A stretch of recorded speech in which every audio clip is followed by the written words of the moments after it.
بسم الله الرحمن الرحيم الحمد لله رب العالمين والصلاة والسلام على رسول الله وعلى آله وصحبه أجمعين. الحمد لله رب العالمين. اللهم لا سهل إلا ما جعلته سهلا وأنت تجعل الحزن إذا شئت سهلا. رب اشرح لي صدري ويسر لي أمري واحلل عقدة من لساني يفقه قولي. Jazakumullah khair for joining us once again for our series in the month of Ramadan with the Quran. Inshallah, going over the book written and authored by Imam al-Nawawi called At-Tibyin or At-Tibyan fi Adabi Hamalat al-Quran. We were on the section which was considered to be the main body of the work that was authored by Imam al-Nawawi. So inshallah, we're just going to continue from where we left off. And we are going to be quoting some of the early Salaf, so some of the early Muslims in this lesson. So the author, he mentions, قال المؤلف رحمه الله ونفعنا الله بعلومه في الدارين آمين. He says, may Allah subhanahu wa ta'ala enable us to benefit from his knowledge. وعن سهل التستري رحمه الله. So he's quoting one of the early scholars called Sahal al-Tustari. So he said, عليه رحمة الله, may Allah have mercy upon him, he said, نظر الأكياس في تفسير الإخلاص. So he said the intelligent people, those who are intelligent, so al-Akyas is plural of al-Kayyis. Al-Kayyis is somebody who's intelligent. So he said نظر الأكياس في تفسير الإخلاص. The intelligent people, they came together and they looked into the meaning of al-Ikhlas or sincerity. So they looked into a befitting meaning for the word al-Ikhlas. فَلَمْ تَجِدُوا أو فَلَمْ يَجِدُوا غَيْرَ هَذَا. And all they found was, so the author says, they didn't find anything except أَن تَكُونَ حَرَكَتُهُ وَسُكُونُهُ فِي سِرِّهِ وَعَلَانِيَّتِهِ لِلَّهِ تَعَالَى وَحْدَهُ. He said, they didn't find anything except that all of your movements and your moments of stillness in secret and in open is for the sake of Allah. So this is a really high maqam, or this is a really, really high position for one person to get themselves to. It takes a journey to be able to reach this position. So this is the best of what we can describe as being muhsin, or the concept of al-ihsan. So everything that somebody does, whether they're doing an action or they're in a state of stillness, or they're immobile, or they're not doing anything at all, it's still for Allah's sake. So they said the Akyas, or those people who are intelligent, when they determined to find out the reality of sincerity, that which they found out was that a person's movements, every move that they make, every moment that's immobile, meaning they're not doing anything, when in secret and in open, is for the sake of Allah. لا يمازجه شيء. Nothing mixes into or disturbs this reality. لا نفس. No nafs, or meaning the inclination of the soul. ولا هوى. No desire. ولا dunya. And nothing from the worldly life. And this was mentioned by Al-Bayhaqi in Shu'ab al-Iman. So in his Shu'ab, he mentions this narration. So this is really speaking about, this encompasses every single moment of one's life. So the moments when you're doing something, the moments when you're not doing something, the moments when you're by yourself, and the moments when you're out in the open. Okay? Meaning at all times, you are in a state of absolute sincerity to Allah. That's what sincerity means.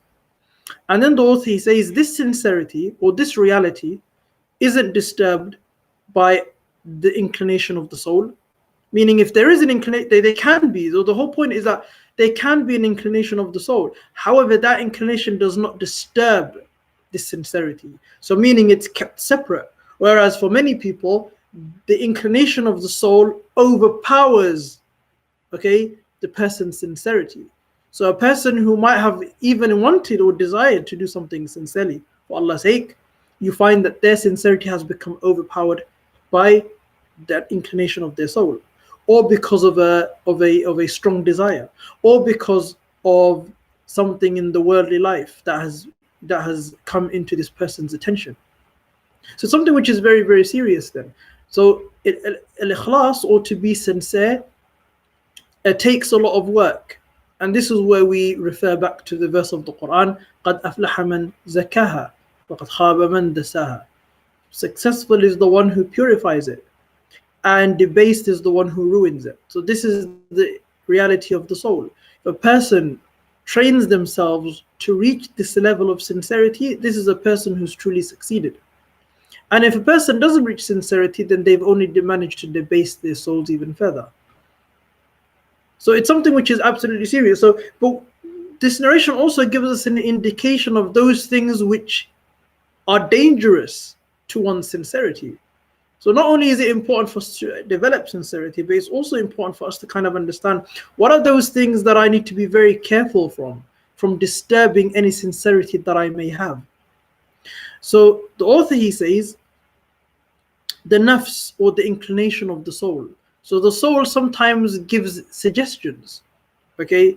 Meaning, what if you were to do this? And sometimes it might not even be in a person's consciousness at that moment, but then an inclination comes. And this inclination suggests that a person should do something which it shouldn't do. So that inclination of the soul, something that the soul yearns for, the soul enjoys, although it may be wrong. That's something that threatens a person's sincerity. In a situation in which you would be doing something for Allah's sake, something sincerely for His sake, the inclination of the soul may incline towards something else. So the soul may want to achieve status, for example. The inclination of the soul may desire, a good reputation or being renowned. So that's an inclination of the soul that comes into conflict with sincerity. So this is very important for us to know, because depending on the strength of the inclination and the strength of the sincerity, or the level of sincerity, you can find a situation in which they try and balance each other out, and sometimes the sincerity will win and sometimes the inclination of the soul will win. So the inclination of the soul, you should be the head and you should be the one in charge, or you should be the one known by everybody. Everybody should know you. You are the one who's on top of everybody else. These are the kind of things that come into conflict with sincerity. If I do this, everybody will know who I am. That's something which is very dangerous. Though then he says, wala hawa, no desire. So there's a desire. There's a natural desire in the soul. There's a natural desire for something. And this thing might come into conflict, depending on what that desire is. Every person is different. Depending on what that desire is, that might come into conflict with the person. So the person needs to be very, very careful. If they have a desire, a base desire that comes or that can come into conflict with anything that they're doing for Allah's sake, that should be avoided. Wala dunya, nor anything that this worldly life can throw at you. So a person should always be very, very careful as to what this worldly life may throw at them, because this life is always about showing you its glory and its glitter. So a person should always try and be very, very wary of anything that comes from this worldly life, okay? Especially if it comes into conflict with a person's sincerity, because sometimes a person may be offered something from this worldly life, which means that may come into conflict with their principles, i.e. their sincerity. And if that does happen, then that means this person debased their soul. And that's where the entire concept of selling your soul to the devil comes from. Because when you sell your soul to the devil, it means that now you're doing everything, really you're just answering your primordial desires, and that anything of a higher purpose becomes meaningless. So it's something which is always, it's something that's always existed in human history, not something which is new. And you find this also not just in the Islamic tradition, you find it in all other religions as well. The author says, وَعَنِ السِّرِّيِّ رَحِمَهُ اللَّهُ تَعَالَى قال. So As-Sirri, one of the early scholars, he mentioned and he said, so he's describing here, he's giving advice as to what a person should do in order to achieve sincerity. So he says, لا تعمل للناس شيئا. Don't do anything for anybody. It doesn't mean don't help anybody or anything like that. What it means is the reasons or the justifications as to why you do a good deed, let it not be for any sake other than Allah's sake. So لا تعمل للناس شيئا. Don't do any action for the people's sake. ولا تترك لهم شيئا, and do not abandon anything for their sake. Do not do, it's something correct to do. Don't leave it just simply because of the fact that it might become an issue. Do it anyway. Do the good deed, so long as it doesn't harm anybody. There are certain circumstances in which you may stop doing something for the greater good. That's something which is fine, and that's something which is separate. But we're talking about a situation. The author, the scholar here, he's speaking about a situation or circumstance in which it has no impact on anybody. So do not do anything for the sake of the people. وَلَا تَعْمَلْ لِلنَّاسِ شَيْئًا. Don't do anything for people's sake. Everything should be for the sake of Allah.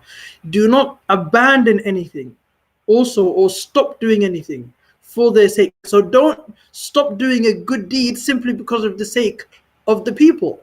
Do it. I mean, are you waiting for a reward from people, or are you waiting a reward from your Lord?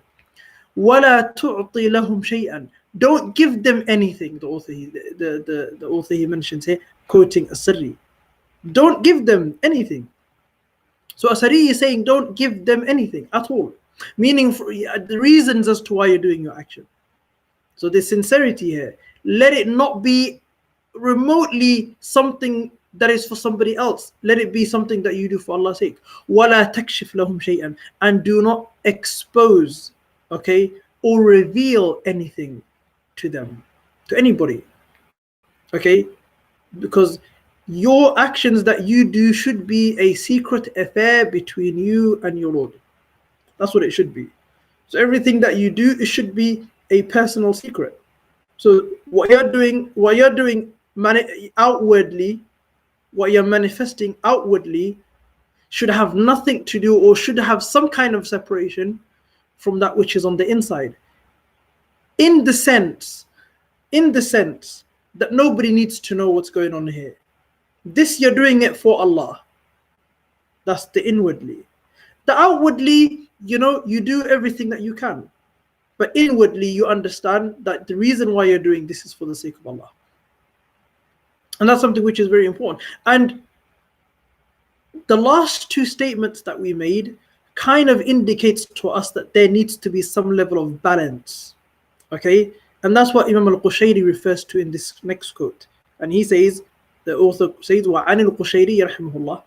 And Imam al-Qushayri, he said, أَقَلُّ الصِّدْقِ إِسْتِوَاءُ السِّرِّ وَالْعَلَانِيَةِ, which is the minimum amount of truthfulness.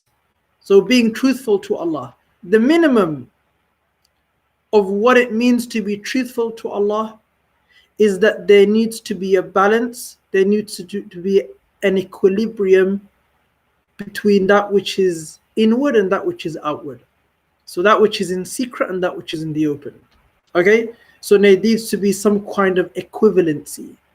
Okay, there needs to be that equivalency. Meaning you're not doing more outside or out in the open or outwardly than inwardly, or the inside or in secret.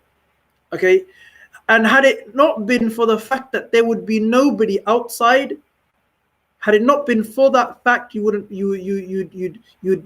if you would still be doing it, then that's a good sign.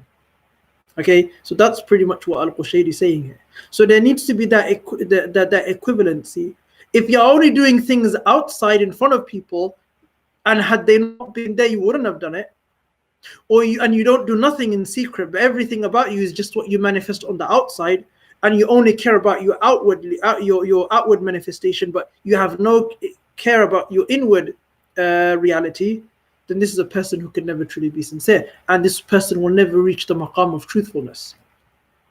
It's something which is very serious, and we should take very, very seriously. So there needs to be an equilibrium. Does my inward reflect my outward? That's how it should be. So there should be some kind of reflection. My inward, because of my inward, the result of my inward is my outward. That's what it is. So don't get it confused with the statement that we mentioned earlier, when I said earlier that there should be some kind of meaning that everything on the inside is a personal affair between you and Allah. That does not need to be exposed to anybody. Okay? That's not anyone else's business. Your sincerity is between you and your Lord. And that's how it should be. The author, he says, and he quotes Al-Harith Al-Muhasibi. So Al-Harith Al-Muhasibi, he's the author who wrote the book Risalatul Mustarshidin. So Imam al-Nawawi quotes him, making a very important statement, and this is وعن الحارث المحاسبي رحمه الله تعالى, the great Imam al-Harith al-Muhasibi, he said, As-Sadiqu, the truthful person, the one who is meaning truthful to Allah. We're talking about somebody who is truthful to Allah. As-Sadiqu huwa alladhi la yubali لو خرج كل قدر له في قلوب الخلق من أجل صلاح قلبه.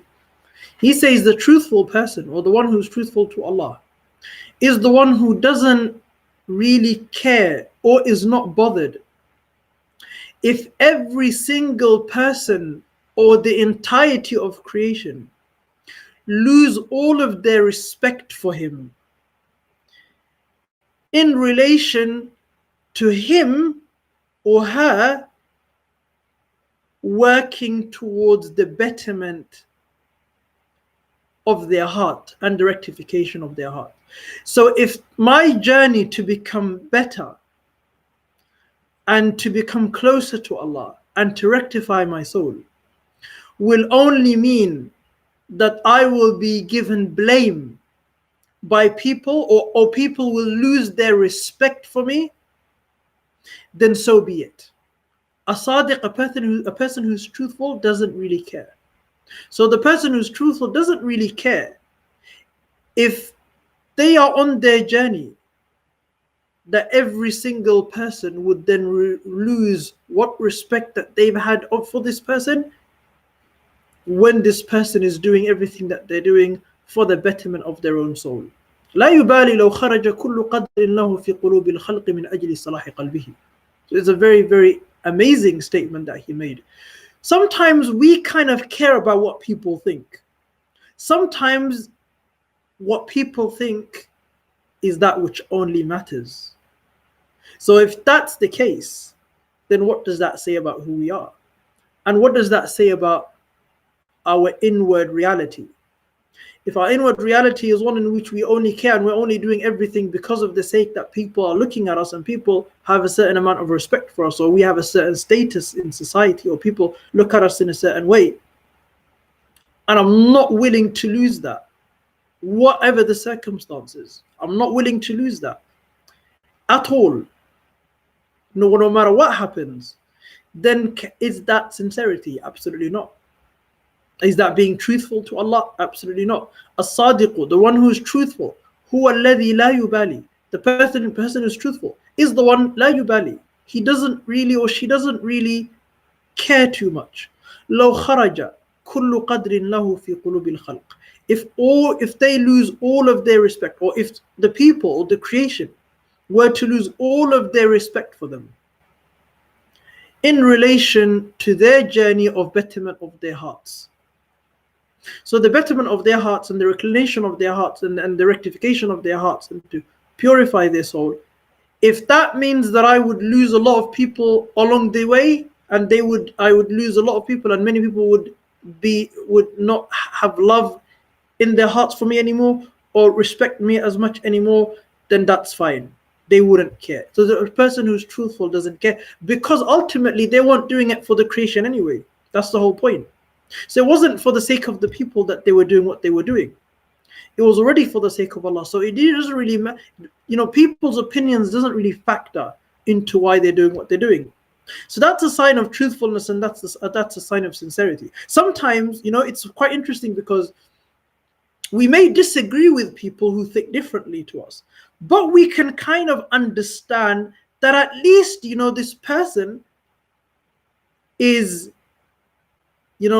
willing to kind of ostracize themselves because of what they believe in. So even if we don't agree, it at least gives us, or it embeds in us, some kind of respect for this person, even if you completely disagree.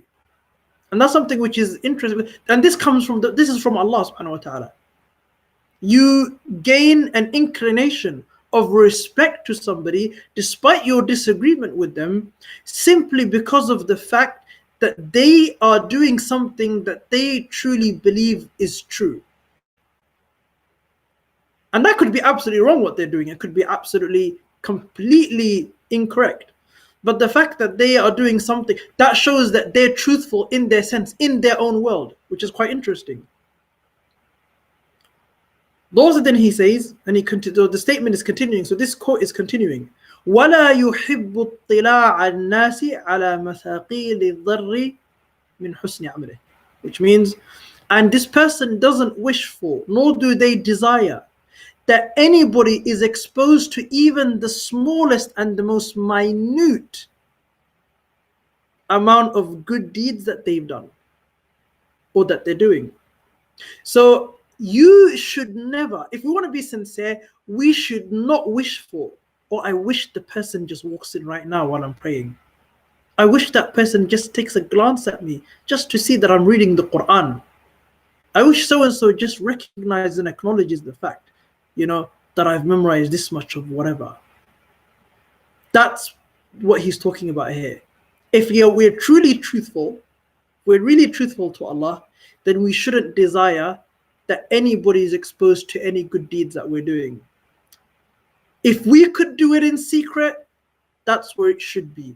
And that's where it's best. وَلَا يُحِبُّ اطِّلَاعَ النَّاسِ عَلَى مَثَاقِيلِ الضَّرِّ مِنْ حُسْنِ عَمْلِهِ. A truthful person does not desire, nor do they wish, that any person is exposed to even the most minute good deeds that they've done or that they're doing. And look what he says here, he continues. وَلَا يَكْرَهُ اطِّلَاعَ النَّاسِ عَلَى السَّيِّئِ مِنْ عَمَلِهِ. And this person doesn't dislike the fact that a person might have been exposed to something wrong that they did. So I did something wrong. I want to make sure that nobody in the world ever finds out. No, the truthful person doesn't really care, because they know that, everybody's human. There's nobody who has immunity from mistakes anyway. But the whole point is everything is in balance. A person who's sincere is living in balance. If they don't love the fact that people know the good that they do, they don't really care about people being exposed to or knowing about anything wrong as well. وَلَا يَكْرَهُ. They don't hate the fact that people might be exposed to some deficiency or some flaws that they may have. So that somebody, let's say for example, there might be somebody who has miserliness. So let's say they have an issue with bukhul. Bukhul is miserliness. So they don't like to give charity because they like to hold on to their money, as an example. So people don't like, this person doesn't care if they were sincere or truthful to Allah. It means that they wouldn't hate the fact that people know that flaw about them. Imagine. And Al-Harith al-Muhasibi continues, he says, فَإِنَّ كَرَاهَتَهُ لِذَلِكَ. He says, because if they really dislike people knowing about their flaw, if they really dislike it, because if they really, what does it mean? It means that you only want to portray a saintly picture of yourself. You're a saintly person. Nobody's a saintly figure. Everybody has their faults and their mistakes. He says, فَإِنَّ كَرَاهَتَهُ لِذَلِكَ. That great amount or that disproportionate amount of dislike that they have for somebody being exposed to any flaw is an evidence. دليل على أنه يحب الزيادة عندهم. It's an evidence that suggests that this person has a desire from these people. You will only have because when you only portray a false picture from somebody that you have some desire from. You have a desire from them. You want them to look at you in a certain way. You want them to treat you in a certain way. You want them to imagine you in a certain way. You want them to maybe give you something, or you expect things from them. Then obviously there's certain things you don't want them to forever find out about you, whatever the cost. So that's what the author is talking about over here. That's what he's mentioning Al-Harith al-Muhasibi. We're talking about deep psychology. He's talking about real psychology over here. So why people do things. He's saying that level of dislike that somebody is simply because of the fact that we haven't let go of the fact that, we haven't let go of the fact that we want people to always have a good perspective of us. And that's what it is. And we have a certain desire from them, whatever that is, whatever that desire or that increases in having a good reputation, them looking at you in a good way, them giving you something, whatever the case is. And then he concludes, Al-Harith al-Muhayyi by saying, وَلَيْسَ هَذَا مِنْ أَخْلَاقِ الصِّدِّيقِينَ. He says this is not the behavior of the truthful people. So this is not the behavior of the truthful one. And this is mentioned in Risalat al-Qushayri. As Imam al-Qushayri, he transmits this statement in his treatise, famous treatise called Al-Qushayriya. So it's very interesting how we do so much and how much we take care of ourselves simply because of the opinions that people may have of us. Imam Nawawi, he quotes and he says, وَعَنْ غَيْرِهِ and regarding others, I mean, there's other statements that, for example, say, إِذَا طَلَبْتَ اللَّهَ تَعَالَى بِصِدْقِ أَعْطَاكَ مِرَاءَةً تُبْصِرُ فِيهَا كُلَّ شَيْءٍ مِنْ عَجَائِبِ الدُّنْيَا وَالْآخِرَةِ. This is also mentioned in Al-Qushayri, or Risalat al-Qushayriya. So he says, there's a statement made, that if you desire, it's been said, if you seek out Allah with truthfulness, meaning if you seek Allah with truthfulness, أَعْطَاكَ مِرَاءَةً, Allah subhanahu wa ta'ala will give you a mirror or a reflection or a reflective object. تُبْصِرُ فِيهَا, you will see in it everything from the amazement and the wondrous things of this worldly life and the afterlife. Meaning you will subject yourself to many miraculous experiences. If you are truthful to Allah in seeking Allah's pleasure, and if you're truthful in your relationship to Allah, you will then expose yourself and you will reach a position in which Allah subhanahu wa ta'ala will show you what Allah subhanahu wa ta'ala says what happened when Ibrahim sought out Allah.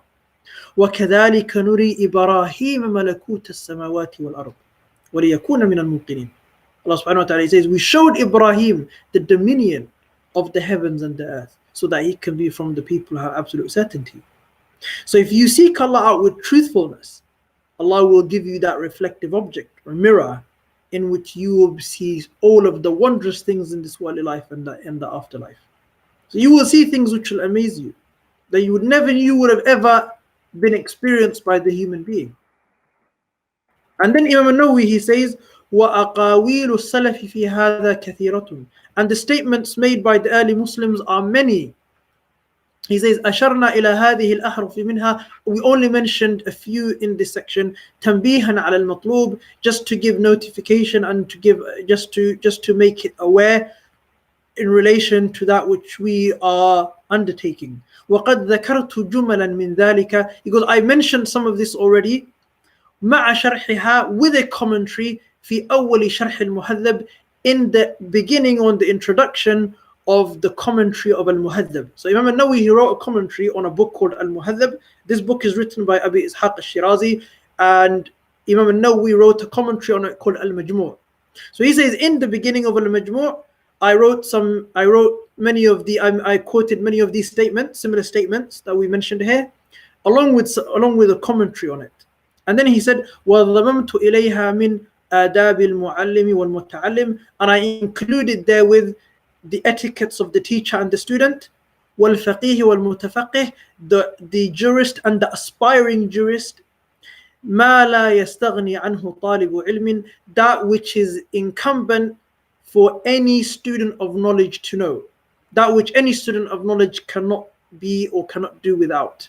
Then he says, the author, and he concludes with Wallahu A'lam, and Allah subhanahu wa ta'ala knows best. And in that we shall conclude this session. Jazakumullahu khairan, wa barakallahu fikum, wa sallallahu wa sallam ala nabiyyina Muhammad wa ala alihi wa sahbihi ajma'in, walhamdulillah rabbil alameen. Assalamu alaikum wa rahmatullahi wa barakatuh.